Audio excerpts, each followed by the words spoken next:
अनेक घटना सांगितल्या जातात, काही खऱ्याही असतात, काही थोड्या अतिरंजित देखील असतात.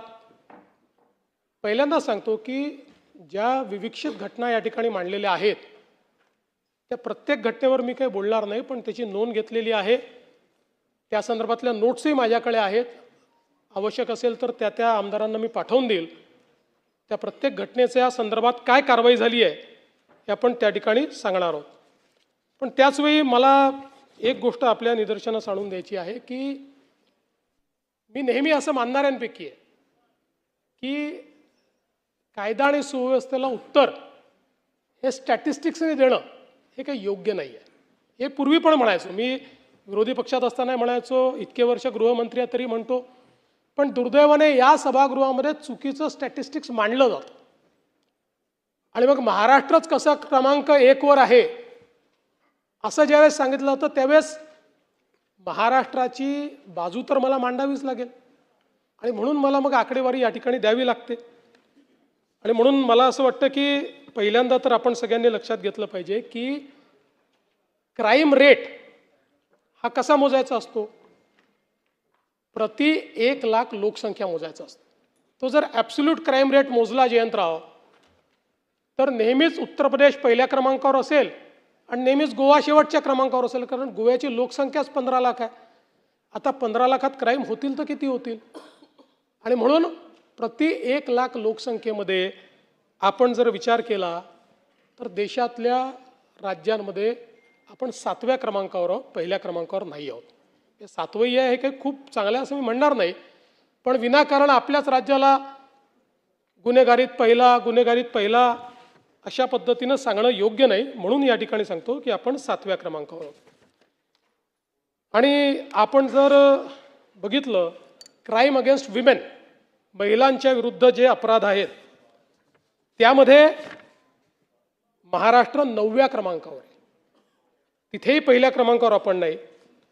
क्राईम अगेन्स्ट चिल्ड्रन म्हणजे लहान बालकांच्या विरुद्धचे गुन्हे यातही महाराष्ट्र 7व्या क्रमांकावर आहे, इथेही पहिल्या क्रमांकावर नाही.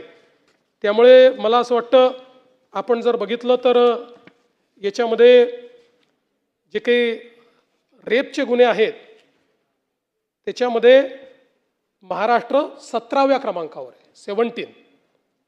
आणि मायनरच्या संदर्भात 15व्या क्रमांकावर महाराष्ट्र आहे. म्हणून मला असं वाटतं की या ठिकाणी जणू काही महाराष्ट्रामध्ये असं एकही घटना झाली तर त्याचं समर्थन नाही करता येत. पण हे पण लक्षात घेतलं पाहिजे की इतर राज्यांच्या तुलनेमध्ये महाराष्ट्र आजही अधिक सुरक्षित आहे. महाराष्ट्र आजही कायदा पाळणारा अशा प्रकारचा आपला महाराष्ट्र आहे. आणि आपण जर आता क्राईमचं स्टॅटिस्टिक्स दिलं म्हणून सांगतो की मे 25 ते मे 26 अशी जर आपण तुलना केली तर त्याच्यामध्ये विनयभंग 374ने कमी, दुखापत 187ने कमी, जबरी चोरी 271ने कमी, घरफोडी 295ने कमी, चोरी 384ने कमी आणि गुन्हे उघडकीस येण्याचं जे प्रमाण आहे तेही 2025च्या तुलनेत 3.12% वाढलं आहे. 82% ते पोचलेलं आहे. राज्यामध्ये प्रतिबंधात्मक कारवायांमध्ये देखील या संपूर्ण कालावधीत आपण मोठ्या प्रमाणात वाढ केली आहे.